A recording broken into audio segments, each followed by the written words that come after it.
PDI Perjuangan resmi mengajukan gugatan hasil pilkada untuk Jawa Timur dan juga Jawa Tengah ke Mahkamah Konstitusi pada Rabu malam.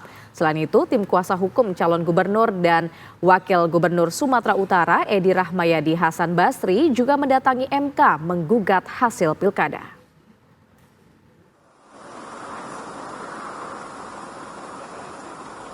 Sejumlah gugatan permohonan perselisihan hasil pemilihan kepala daerah tingkat provinsi akhirnya masuk ke Mahkamah Konstitusi (MK) di detik-detik penutupan hari terakhir. Di antaranya PDI Perjuangan yang resmi menggugat hasil pilkada di Jawa Timur dan Jawa Tengah ke MK Rabu malam secara daring. Tim hukum PDI Perjuangan menyebut di Pilkada Jawa Timur ada temuan lebih dari 3.000 TPS di mana pasangan yang mereka usung, Risma Gus Hans, tidak mendapatkan suara sama sekali. Selain itu, ditemukan perbedaan mencolok jumlah surat suara yang tidak terpakai antara data kabupaten kota dengan data provinsi. Ketua DPP PDI Perjuangan Ronita Lapesi menilai ada kecurangan yang sistematis, termasuk pelibatan oknum aparat hukum, khususnya di Pilkada Jawa Tengah. Kami melihat bahwa apa yang terjadi ini merupakan TSM. Nanti kita akan pembuktian lebih lanjut lagi. Ini untuk teman-teman rekan-rekan media. Dan yang kedua, untuk di Jawa Tengah, kami juga mendalilkan keterlibatan aparat penegak hukum.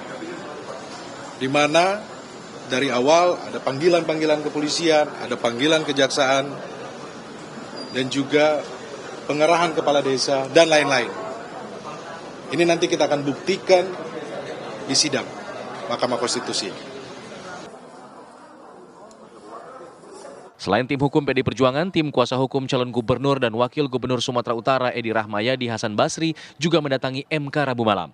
Dalam gugatannya, tim kuasa hukum Edi Hasan menyoroti sejumlah dugaan kecurangan maupun keputusan-keputusan yang dinilai merugikan pasangan Edi Hasan. Termasuk dugaan keterlibatan aparat, pemilih ganda, hingga terkendalanya pemilih akibat banjir di Sumatera Utara. Adanya upaya-upaya dari Parcok tadi, Partai Coklat tadi. Partai Coklat itu bisa kita sampaikan dan kita uraikan dalam permohonan kita itu ada di situ unsur Polri, ASN, dan Kejaksaan yang ikut terlibat cawe-cawe dalam Pilkada Sumatera Utara. Sehingga masyarakat Sumatera Utara bisa melek bahwasanya Pilkada Sumatera Utara yang telah terlaksana itu tidak dalam keadaan sedang baik-baik saja. Hingga Rabu malam total ada 271 permohonan perselisihan hasil pemilu yang terdaftar di MK, termasuk 14 untuk pemilihan gubernur, 47 pemilihan wali kota, dan 210 pemilihan bupati. Mahkamah Konstitusi memiliki waktu 45 hari sejak permohonan diterima untuk memproses dan memutus perkara-perkara tersebut. Dari Jakarta, tim TV One mengabarkan.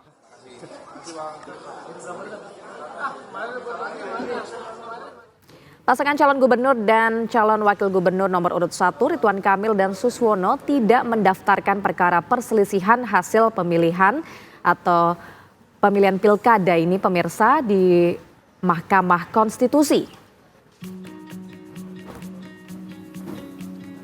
Hingga Rabu tengah malam tidak ada tim pemenangan pasangan yang diusung Koalisi Indonesia Maju Plus yang datang dan nama mereka juga tidak termuat di laman resmi MK.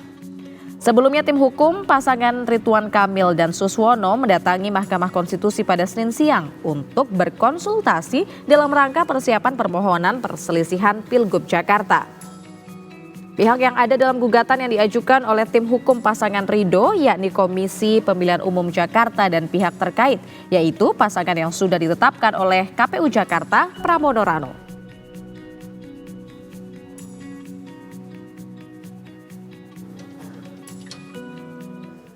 Untuk mengetahui perkembangan terbaru dari Gedung Mahkamah Konstitusi terkait dengan gugatan perselisihan hasil pilkada pemirsa, kita akan tanyakan kepada rekan Sekar Wanda di Gedung Mahkamah Konstitusi. Selamat siang Sekar, silakan dengan laporan Anda.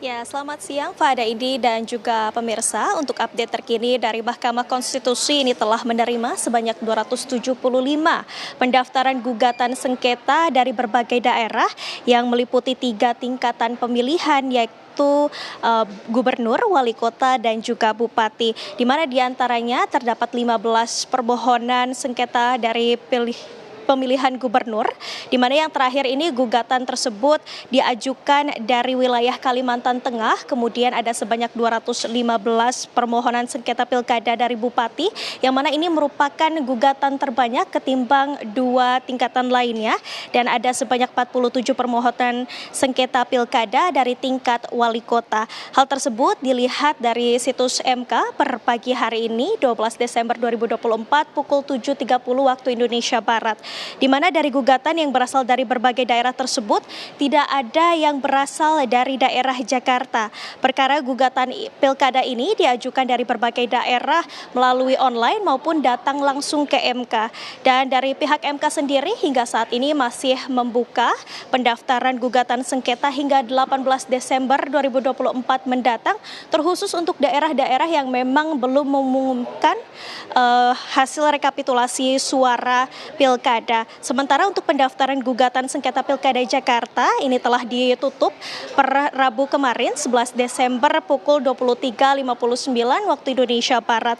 Diketahui memang batas waktu gugatan sengketa ini adalah 3 hari yang diberikan oleh Mahkamah Konstitusi, dan adapun tahapan proses gugatan sengketa bagi daerah-daerah yang memang mengajukan gugatan, yakni verifikasi dan juga pencatatan dalam buku registrasi perkara konstitusi elektronik sebelum nantinya memasuki tahap persidangan.